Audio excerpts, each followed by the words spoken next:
Except what? That success doesn't really carry with it the kind of meaningfulness that Chrysalis represents.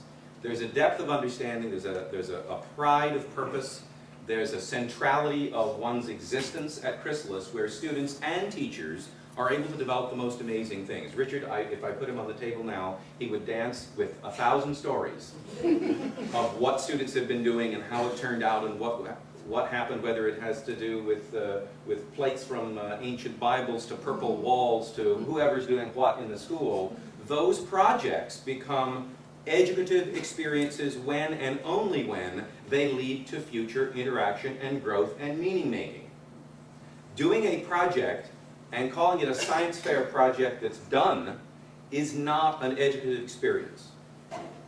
Just putting hands on a project, just by being quote active, that is going through the procedure of finishing some sort of art project or music project or mathematics, algebra, whatever.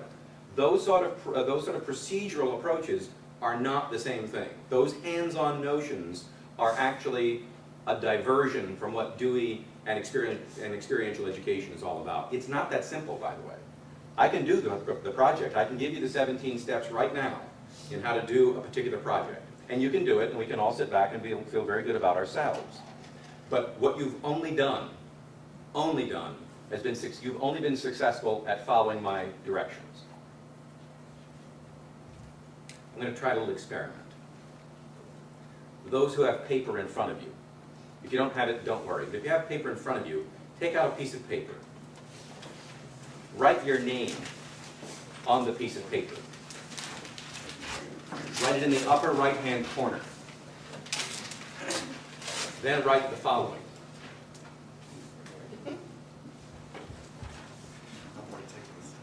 I, comma, write your name again, please, comma,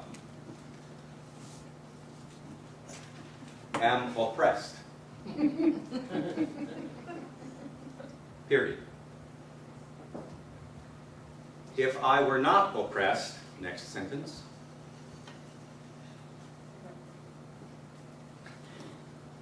comma, I would not be completing this sentence. Period.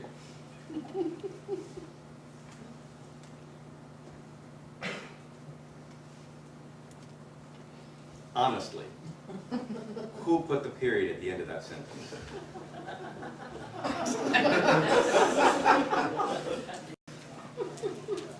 You're the problem I'm arguing against. Do you understand the demonstration? It's sort of a bit of trickery, except that it works every time. That is, the students that I deal with and the adults that I deal with, you're very good at following instructions. You've just demonstrated the antithesis of experiential education. You could argue, if you wanted to try, that because you actually wrote, that was hands-on, literally, and it's not experiential education at all. There's a point that I'm trying to make through it, but this is not experiential. Why? One, it didn't start from you. It wasn't your interest. You're simply following my instruction. Not only that, you wrote down everything that I told you to write down in the way that I told you to write it down. Who wrote their name twice in the upper right-hand corner and in this first sentence?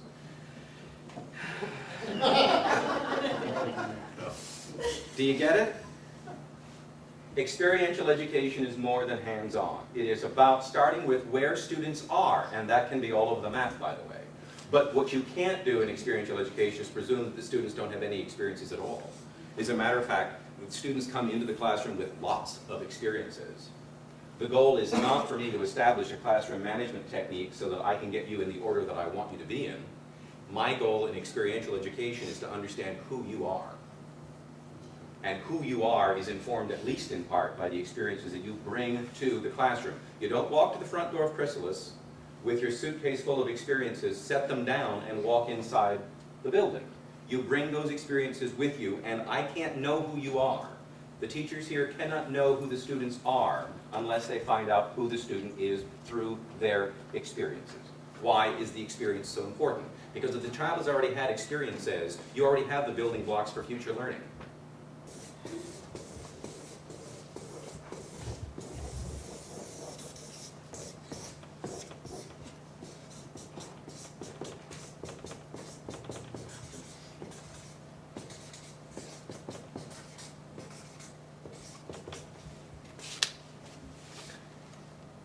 This is your life, says Dewey. All of these little circles represent particular kinds of experiences. The E would be the educative experience, that which propels you on for future learning. The M is the miseducative experience, and that's the experience that you have that stunts your growth. It is what goes on 98% of the time in 90% of schools. Non-educative experiences are the experiences you have when you're sitting on 400 North rush hour. It doesn't get you anywhere. You don't learn anything from it. You're just there. So hopefully you only have a few of those. But the point for Dewey is that the more educative experiences that you have that you can link together, the more likely when you face future problems, the more of these that you have, the more likely you're going to be able to solve future problems. Caveat. This does not mean that we are preparing you for a distant, abstract future. Why? Because I don't know what those X's are going to be in your life. I might have an idea, but I don't know ahead of time. So all we need to do for doing, so here's Dewey's phrase. Education is not preparation for the future. It is reality now. There is no preparation for the future. There's only learning now. So students are engaged in educative experiences here and now. They're not going to want to wait for this 12-year distant future or next week sometimes, or this will come in very handy to you in about 3 years' time, or once you graduate, or once you get a job, this stuff is going to be important. That relevancy ship has sailed. It's not working. Educative experiences are in the present. They're linked by the experiences that students have with teachers through lots of different projects that may or may not be hands-on, by the way, but the meaningfulness of the project is in what follows from it, which is a link to other educative experiences. Am I making myself at all clear? If I'm not, tell me so I can restate for clarity. This upward spiral is somewhat significant, note, because it's not just a straight arrow up.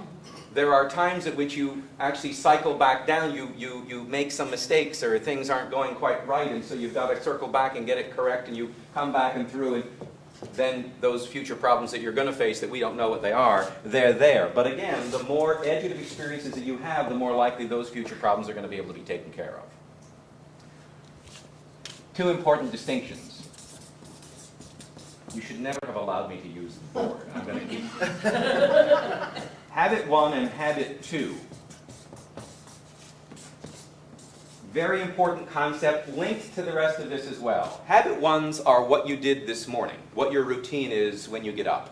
Do you brush your teeth first and then you take a shower, or you have a cup of coffee and breakfast and then you shower? And then, whatever that order is, whatever that habitual sequence is, that's a Habit 1. And they're fine as far as they go. But again, they don't go quite that far. And in most schools, in most places in the United States, most of the time, teaching and learning are focused on Habit 1s, routines. Think bell schedules. Think passing in homework first or last, or walking down the hallway in a single file so that you're on the right side of the hallway. And you hardly ever line up in real life, by the way. I don't know where that comes from. But those are the kinds of habits that are